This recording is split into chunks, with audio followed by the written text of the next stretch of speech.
Hey, welcome y'all! That's right. This is the Pregame Engineer Tailgate Mayor Racing Podcast, episode number 57 for Thursday, August 4th, 2016. I'm Tailgate Mayor Rusty Wallace. I'm joined as always in the PETM podcast studio in Atlanta, Georgia by Andrew Sherwin, Pregame Engineer. What's happening, buddy?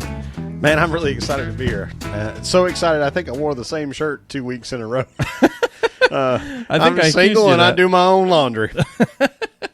That's how it is.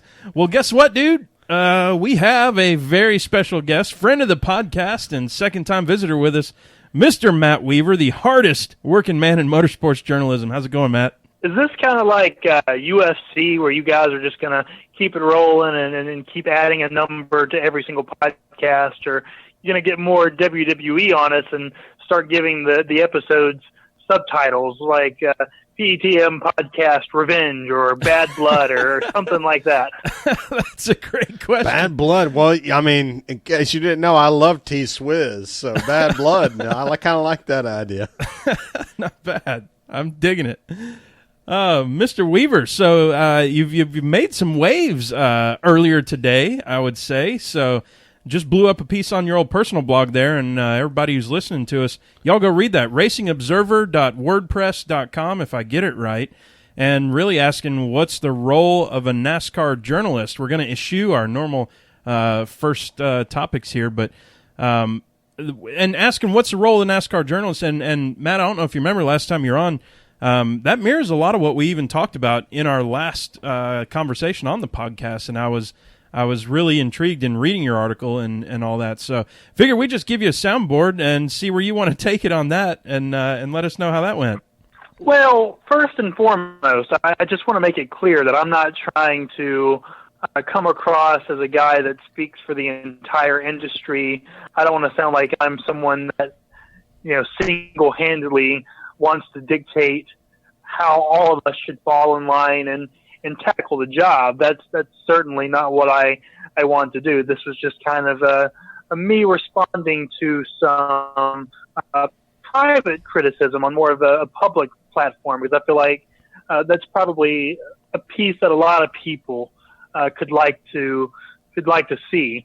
Kind of the genesis of this entire deal started a couple of weeks ago when I applied for credentials for the Slinger Nationals in Wisconsin, one of the premier super late model races in the country, a race that attracted many of the top names in short track racing, as well as several names known to NASCAR fans, Eric Jones and Matt Kenseth, who ended up dueling for the win. The track had actually denied my credential request. Ouch. And that left me a little miffed because, in addition to my NASCAR work, I feel like there are very few people in motorsports journalism that has put the kind of time and effort into short track coverage that is equal to my NASCAR work. I created my own short track website, Short Track Scene, which is doing really well, for a site that's awesome. Only 6 months old. I'm not just a NASCAR guy trying to go cover a short track race because Matt Kenseth is there. And so that left me a little miffed. And the reason why was that they noticed that I do Twitter updates for NASCAR races, for short track races, and they believe that media providing any sort of coverage or updates prevents fans from attending the race. And the track never personally responded to my email, never returned a phone call, and that just left me a little miffed. And flash forward to Monday, the race at Pocono, I had a thing that I had sent out on Twitter that was a little bit critical towards NASCAR's decision to wait so long to call that race, because we got to the point where the track had to clear the grandstands. Lightning was rolling in, and yet we were still waiting another 15, 20 minutes or so to call that race, and it felt like an unusual amount of time compared to how long NASCAR usually waits to call it under that situation. I mean, I think if you compare it to Eric Almirola at Daytona a couple of years ago, they called that race fairly quickly. And basically the point that I had made is that ever since the race at Chicagoland in 2013, where they added a 13th driver to a 12-team chase, that moment really left me jaded, and it's hard for me to ever take NASCAR on certain occasions at face value, and it's made me really skeptical. It's not personal. I love the people at NASCAR. I really do. They've got great people at IMC in the competition sector, but because of that race where they really dropped the ball in the way they handled the fallout from Richmond, I've noticed that ever since that moment, I've been incredibly more skeptical of their decisions, and I feel like I reserved that right, and I was there in that moment at Pocono. And I had several people say, "Oh, you're just, pointing out a black helicopter. You're being negative as usual." And that notion really offended me. And someone had even said after the fallout from Slinger, well, if you had been more positive in the way that you report and cover races, maybe the track would have let you in. And I feel like it's not really fair to call me negative. And so what happened was, I didn't intend to write about it, but I went down my Facebook page, my professional Facebook page, and found every single story that had more of an optimistic or positive slant. And I realized there's just as many of those as there are the negative stories, and people tend to remember the negative ones more. And it kind of got me thinking about the state of the industry. And I had several people tell me that, you shouldn't be as negative as you are when you're a promoter of the sport. And I'm like, hold on, I'm not a promoter. I'm a journalist. I am a columnist. My job is not to promote. So there were several things that kind of went into this thing. It wasn't just one instance. This isn't me trying to throw something in NASCAR's face or at Slinger's face.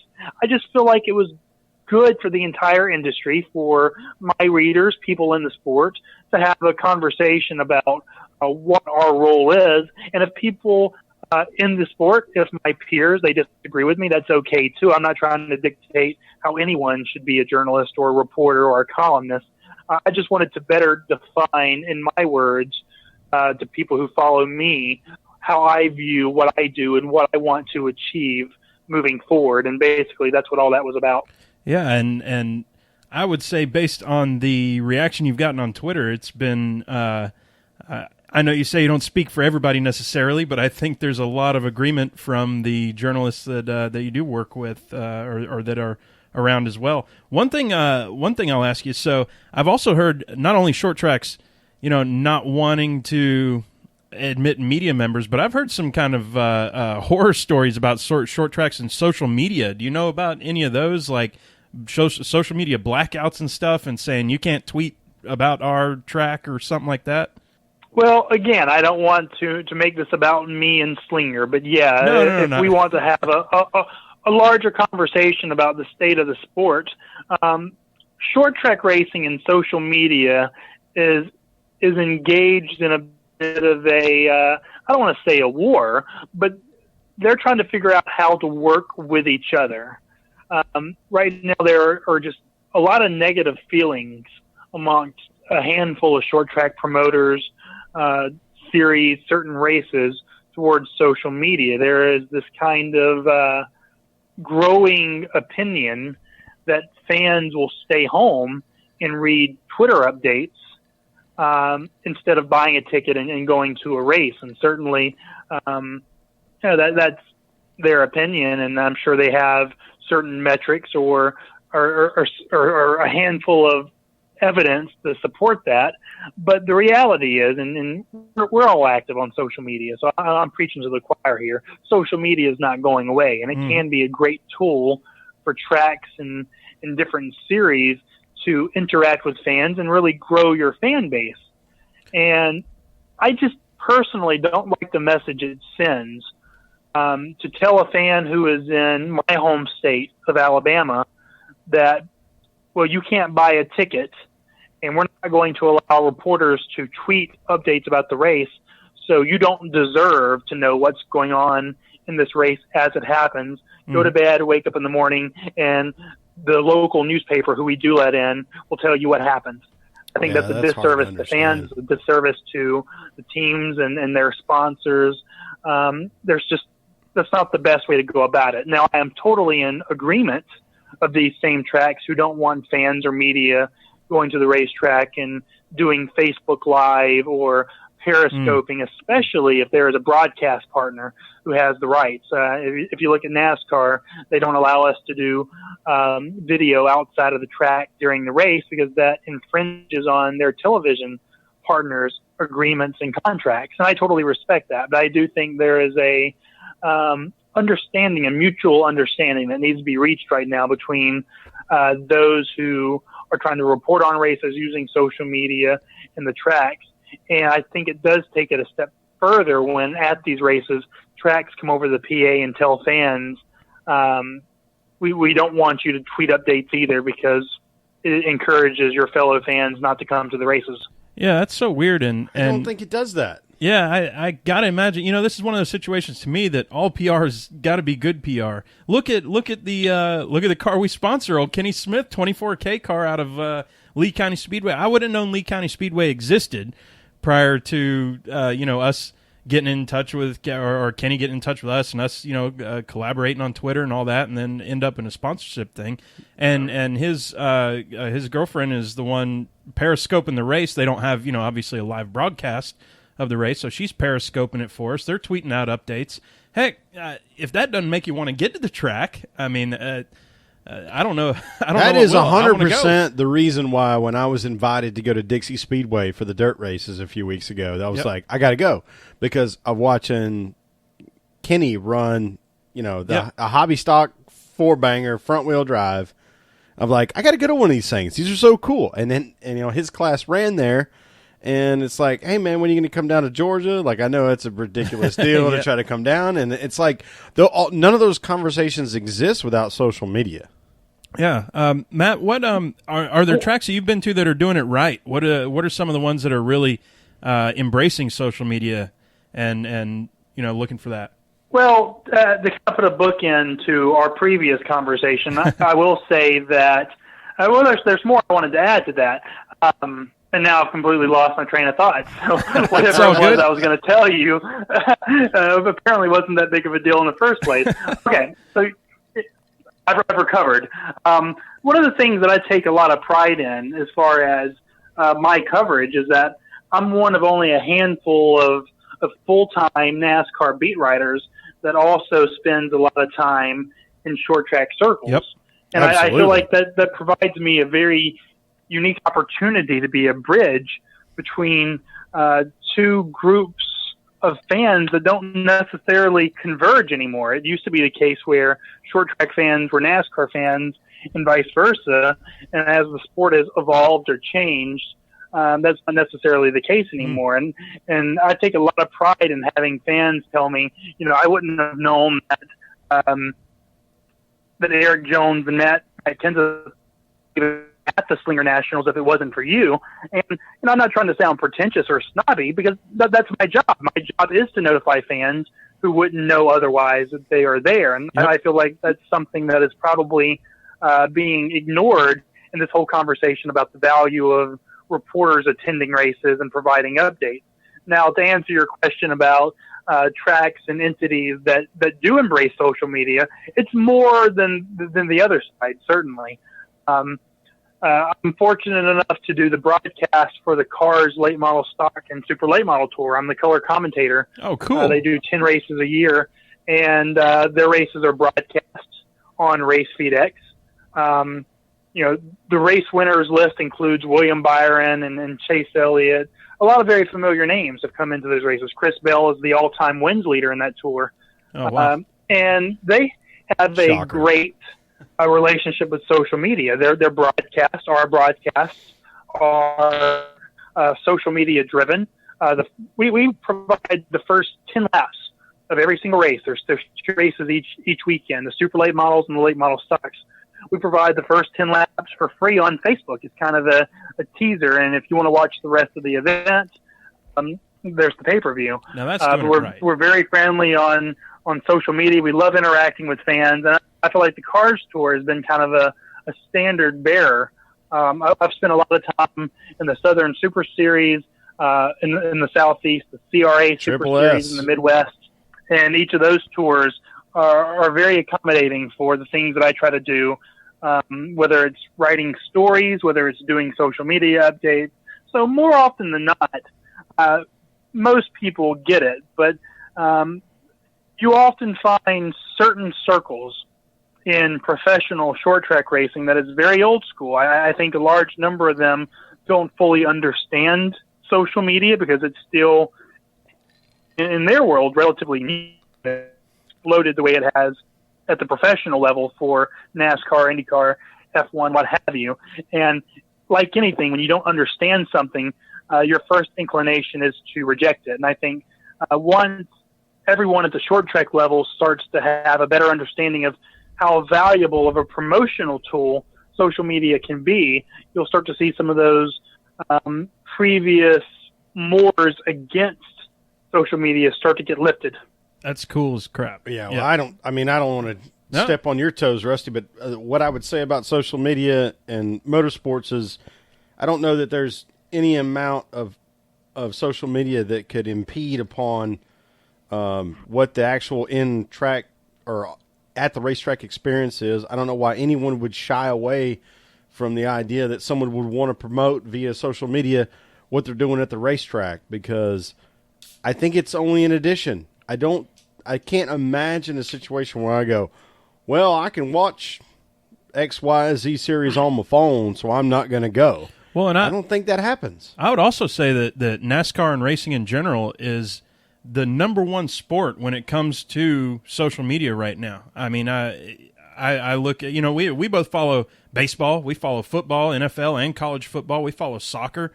Me and you do. We do. And NASCAR is absolutely dominating the conversation on social media in terms of engagement and the drivers, going in and having personalities and everything on social media. I think it's something to embrace for sure. So, yeah, go ahead. To your point, I think you can't apply this as a straight parallel to baseball or football. Well, sure. But what other sport has Twitter handles on the jersey? And I say that because if you look at many race cars, whether it's at the NASCAR level or at the short track level, they have replaced the signature above the door handle with the Twitter handle.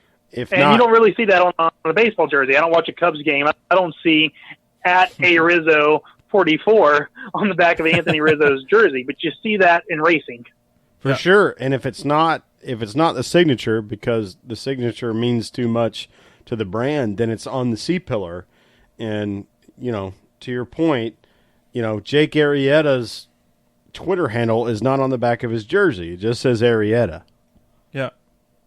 So, Matt, let's switch over to the Cup for a minute and talk about what we're looking forward to. Enough with all this negativity, Matt Weaver.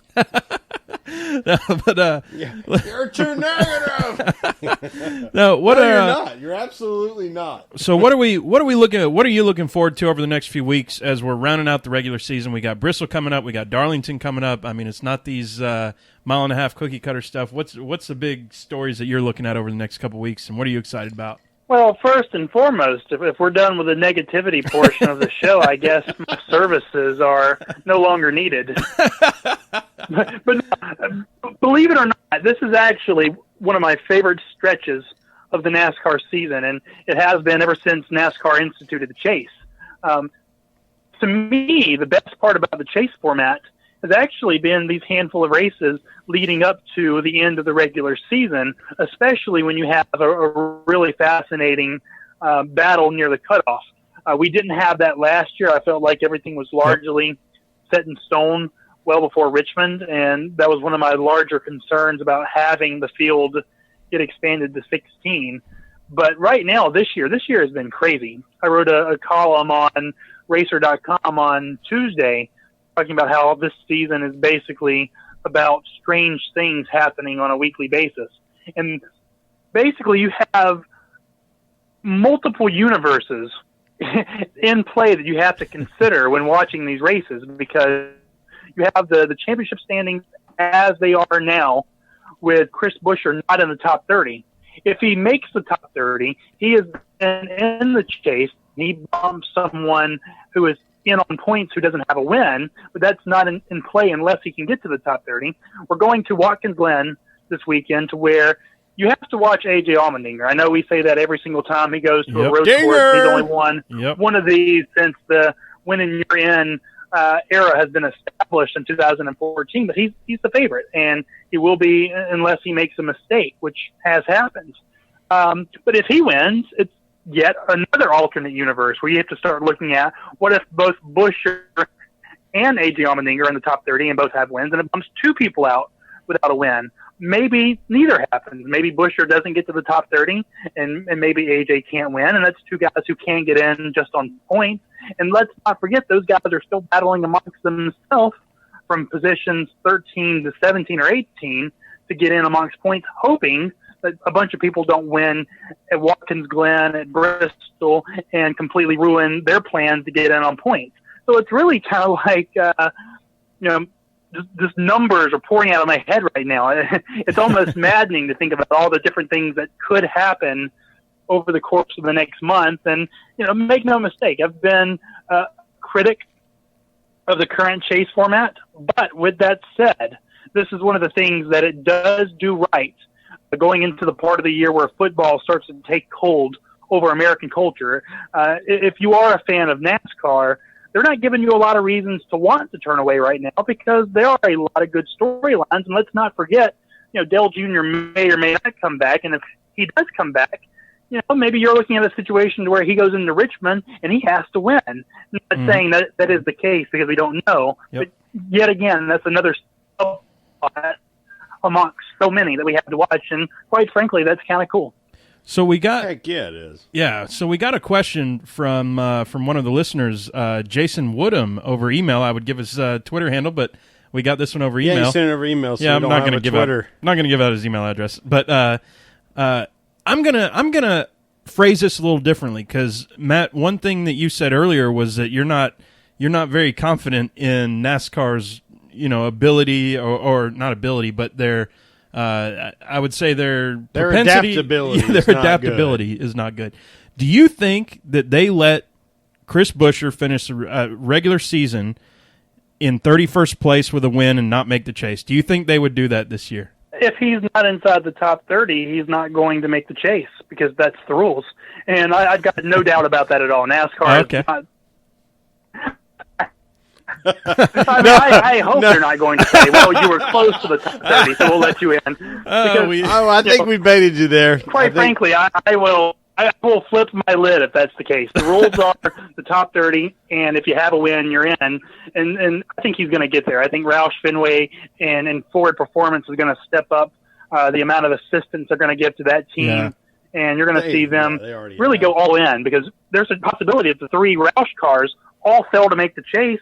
And basically, Chris Buescher is the lone semi-Roush representative, so it's in everyone's best interest that he gets to the top 30. But no, I mean, there's no way that if he does not get inside the top 30, he will not be in the chase. He's not going to get a pit exemption because by doing that, that would just further irk whatever team that you knock out. And you're not going to have 17 chase teams. That'd be like 13 chase teams a few years ago, right?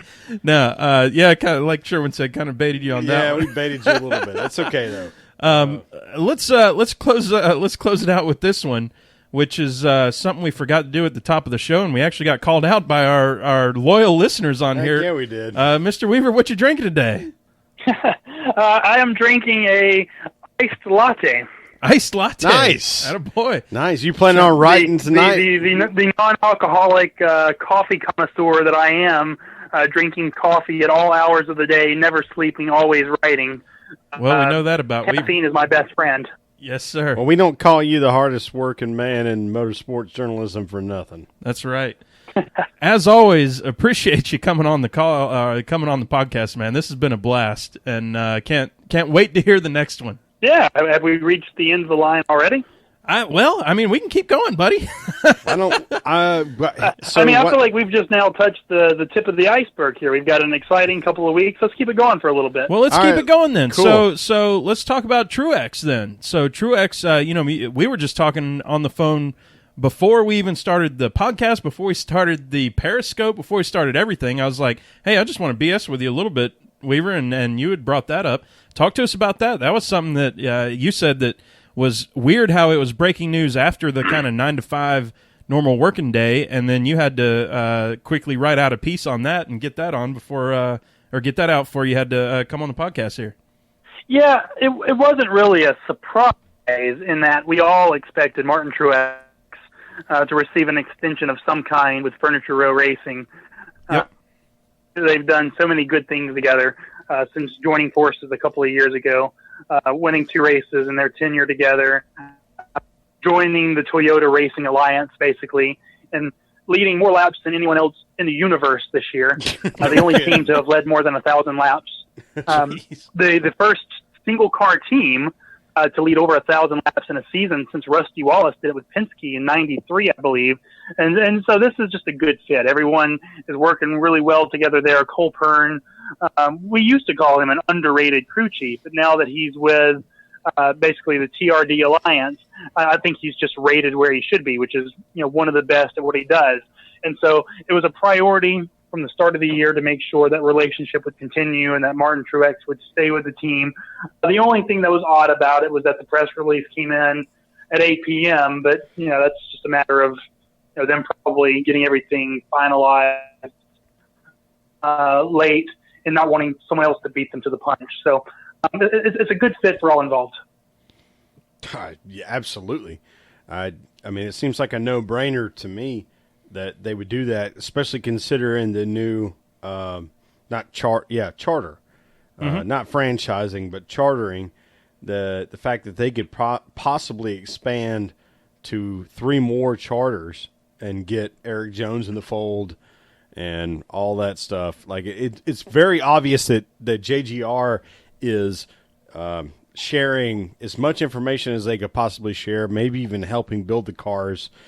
Truex is fast as he's ever been. We used to make the joke. Remember when Truex was good? Yeah, back when he was with DEI. Yeah, DEI days. In the only car that seemed to matter at that time because Junior was already on his way out, and it makes so much sense to do it. It makes so much sense to wrap up Martin Truex and then potentially figure out how you're going to develop the new guy. Eric Jones seems like, the Xfinity Series for him is kind of a joke if he's not competing against Cup guys.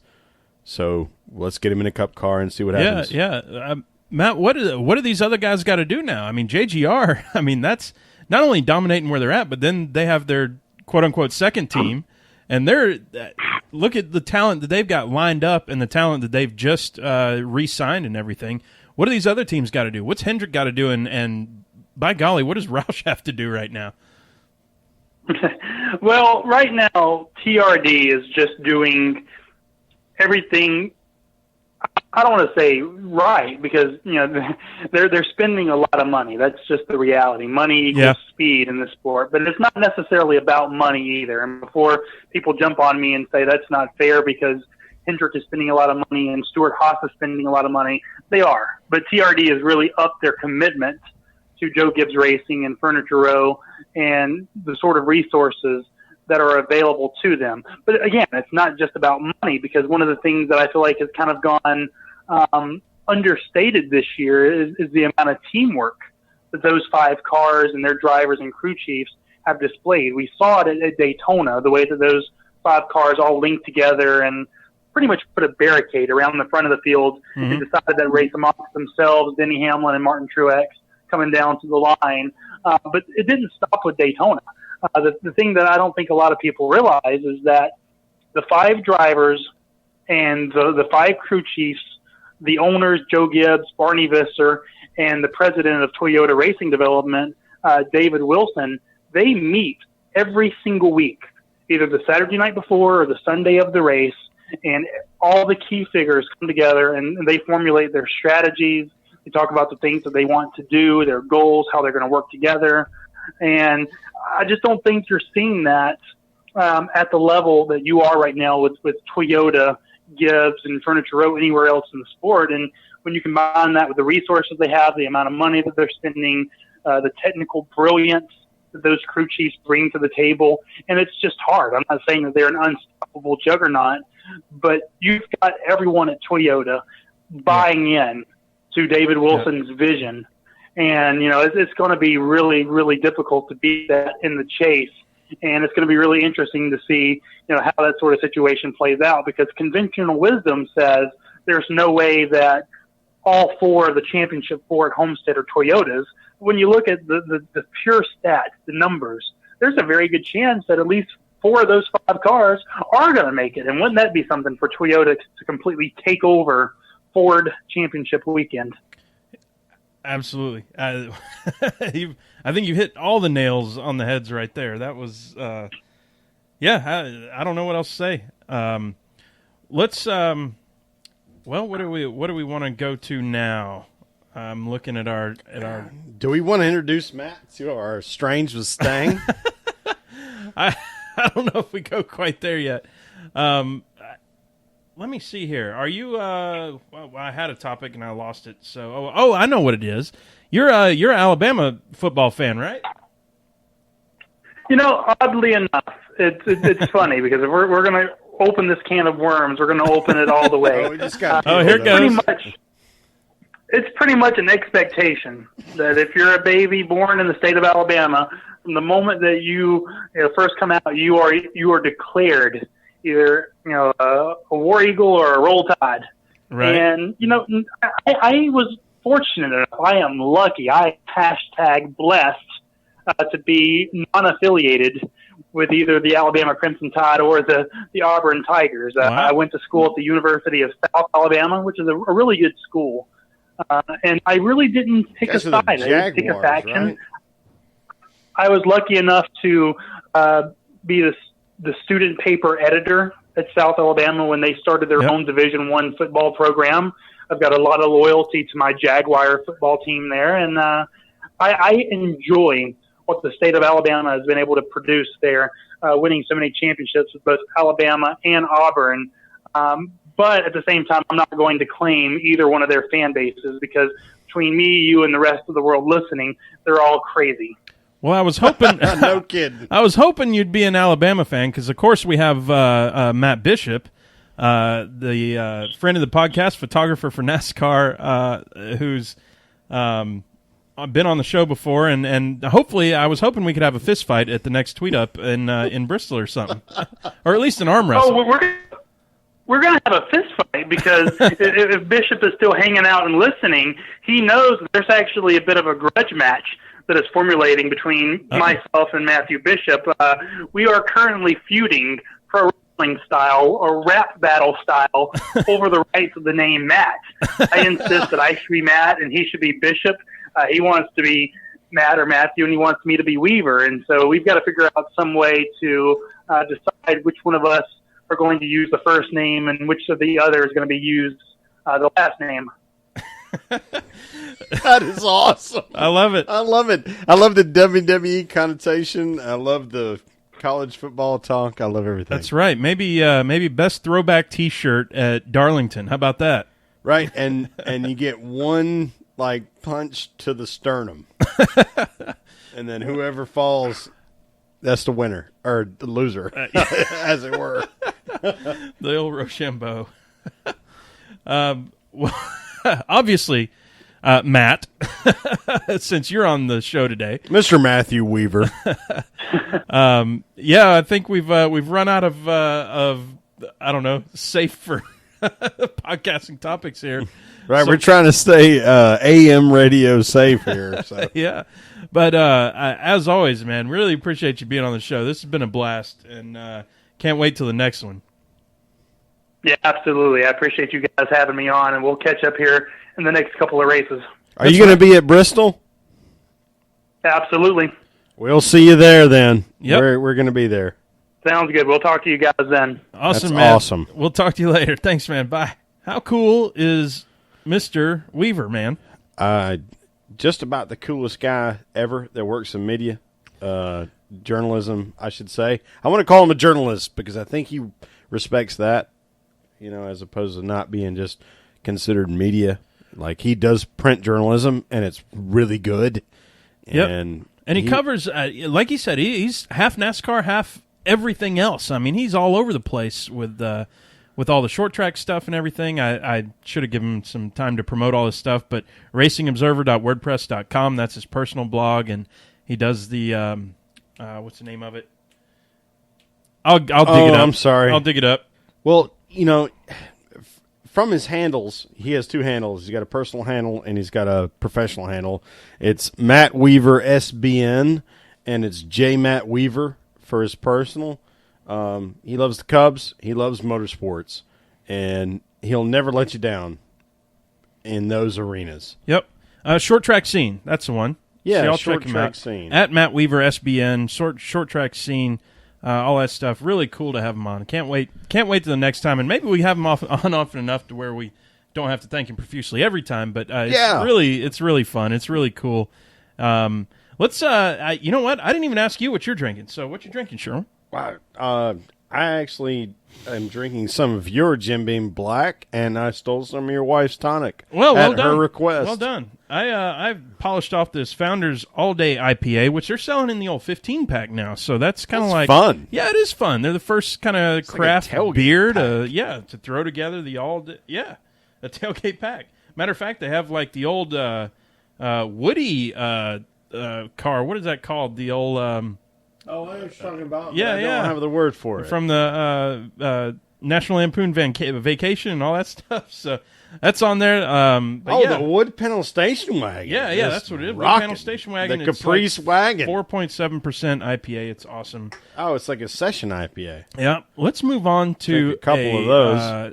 You know what? Quick. Well, hold on. We got. We've also got Eventide here. Eventide. We want to give them a shout out. Yeah. Local brewery here from Atlanta. Dry hopped pale ale on 1015 Grant Street, Atlanta, Georgia. Yep. Just down the road. Street. Wow. Yeah, right there in the thick. Yep. Let's get on to some more questions here. We had I think maybe a new segment for us. Old Ashley Stang. We tried this a couple of weeks ago, and we just did the one. Yeah. And we haven't really been real repetitive with it, but we're trying. Yep. Ashley Stang is a proud follower of PETM podcast. PETM Posse OG. She is. That's what we're saying. A ARCA team owner, as far as I know. Excellent. So she's a racer.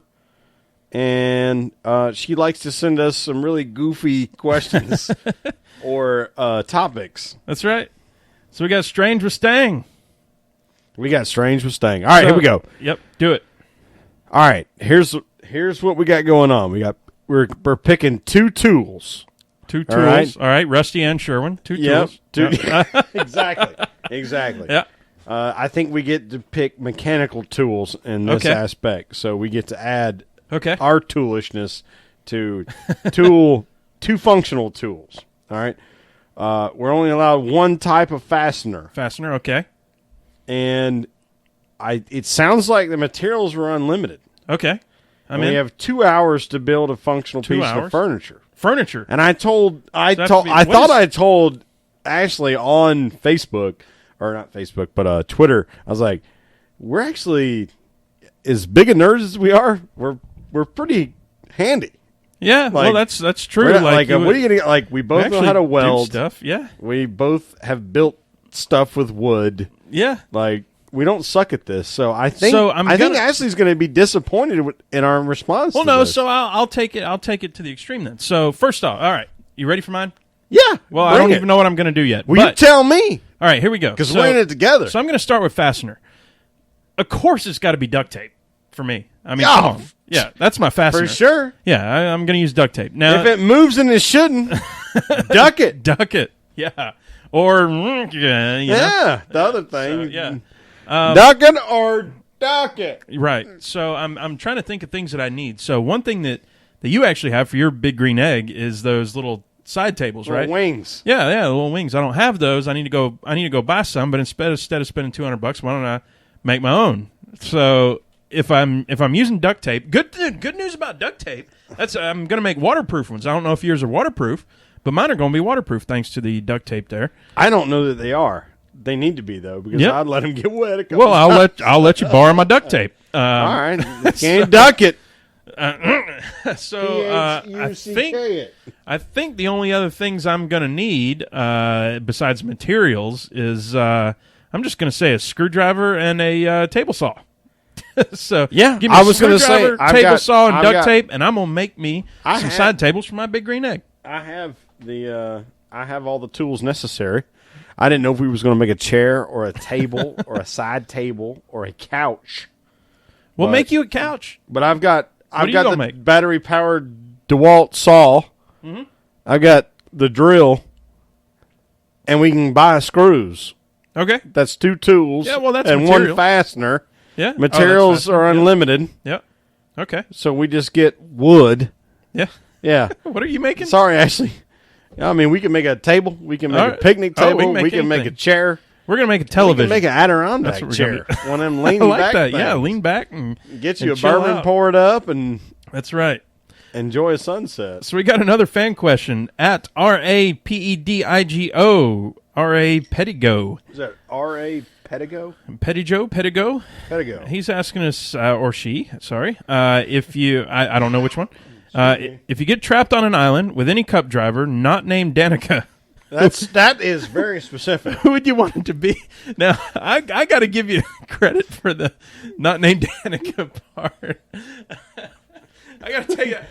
Answer the question, Sherman. I got to take a minute. She's real good at yoga. I didn't read the question before just reading it now, and that was. I reckon what you're saying is was good. It's hanging out. All we're doing is hanging out with this guy. Yeah, and we're drinking some kind of a beer that nobody would consider a craft beer. I think I know what you would pick. I think I know what I would pick. I think they'd be similar in color, but they would be different in brew style and company that provides. Okay. Well, go ahead with we're talking about cup driver, right? Yeah. Well, we got to pick the driver first, who do you pick? Right? Who are you picking? Well, I'm going to pick Clint Boyer. Dang it! I thought you might pick Junior, and I was going to pick Boyer. I was like, I'm picking Boyer. That's for sure. When hell parties, they raise Clint Boyer. Y'all. Oh, it's on. Quote from Dale Jr. Yeah, that is a Dale Jr. quote, by the way, like direct from the mouth. Yeah. So I think that just answers the question. I don't. So both those guys. Yeah. So we're both there. We got Dale Jr. and we got Clint Boyer, and I guess if there are 2 of us, we get 2 beers. What you pick one, I pick one. If I got to be a macro. Got to be. Well, his next question is. You can only have one kind of beer, and it can't be craft. What's it going to be? So we might as well bring that beer with us. I think that's easy. Yeah, I think it is, too. I think I know what you would say. I think I know what I would say. Yeah, it's going to be Miller Lite. Okay. Well, I'm going to bring Dos Equis Amber. Nice. Good call. Is that craft? Is that not craft? No, it's not craft. That's for sure not craft. All right. So let's... well, it could be Newcastle, maybe. I thought you were going to pick Newcastle. Well, yeah. Liller, you got to go with Liller. Yeah, I mean, between ain't nothing wrong with all that. Those buddies we have, Hunter Husker and Evan and Batman and all those folks, Liller has definitely got to be part of the equation. Yeah. So now that we're way off off script, did we talk? Is this a NASCAR podcast or what? I don't know what's going on. The quick update on Kenny Smith, the old 24K car out of Lee County Speedway, Iowa. Mentioned to old Matt Weaver. 8th place finish this last week in that top 10 machine, like we keep calling. And not only that, but he keeps coming back too. That's the crazy part right now. Is that he's had a couple. We talked about it last week. He said there was a driver error. And about to spit out your drink there. But yeah, there was a driver error, but we made it back up to 11th or whatever it was. And this week there was some bumping and banging. He was back in 11th and ended up in 8th. So top 10 machine, just bringing it across. And he's got a new sponsor as well. And of course, all... Oh, yeah, VL... Oh, what is it? I'm going to screw it up. VL Domains, I believe. VL Domains. VL Domain. VL Domains. VL Domain 1? Is there a number in there? I think there's a number in there. I can't remember. Oh, go follow Kenny to figure that out. But, for sure. But we yeah. want to support everybody that sponsors Kenny's Absolutely. So, yeah, he's we're really looking forward to what happens with that going forward. So keep it going, Kenny. Y'all follow Kenny at US... Yeah, that's doggone it. I always mess USMC. it up. It's on here. Kenny USMC. SGT. Yeah, United States Marine Corps Kenny The Sergeant. That's right. It's right here on the Wall of Fame, so we might I should have it. All right. So it's time to we kind of broke it down there, so let's gas it up. Let's gas it right up. I mean, here we go. Punch it. We're going to Watkins Glen.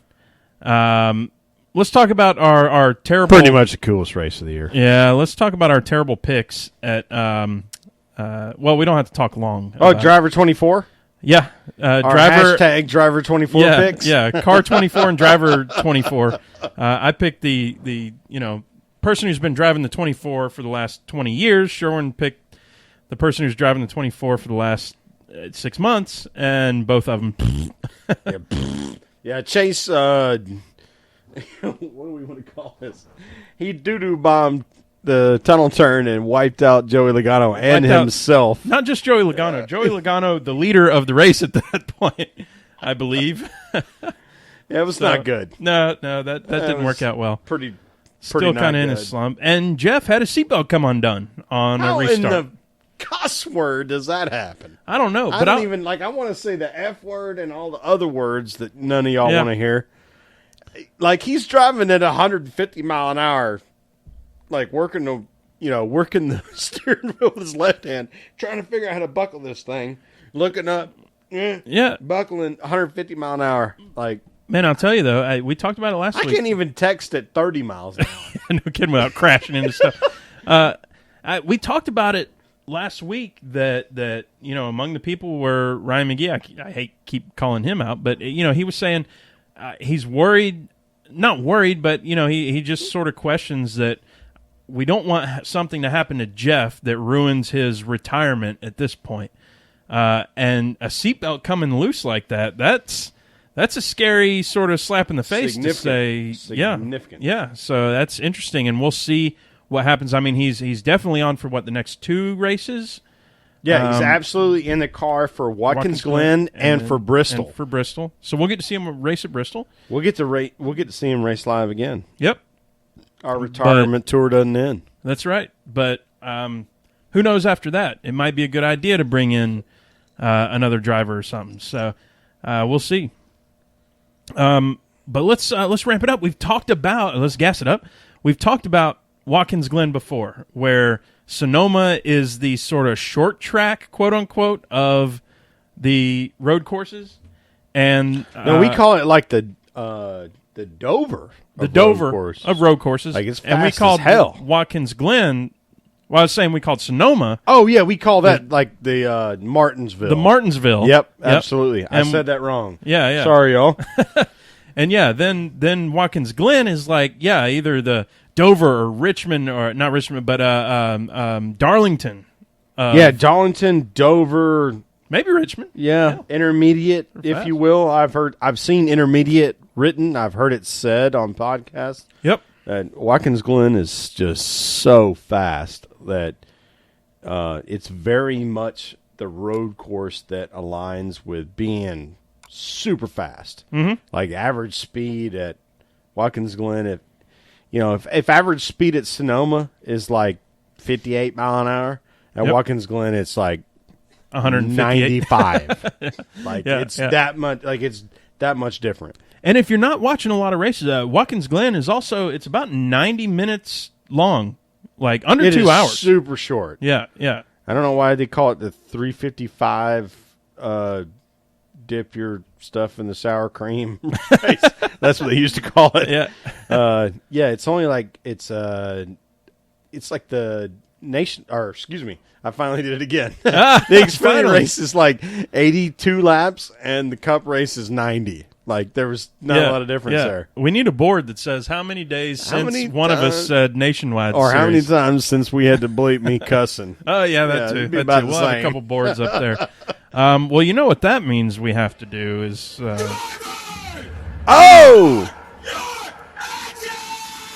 That's right. It's time for picks. We're picking. I think Jeff Gordon finished ahead of Chase because he finished the race. Chase was 3 or 4 laps down, maybe 10 laps down. Yeah, I can't remember how long it took him to fix. Jeff got him. What am I going to say? I got to pick Dinger. Because he's a bubble driver.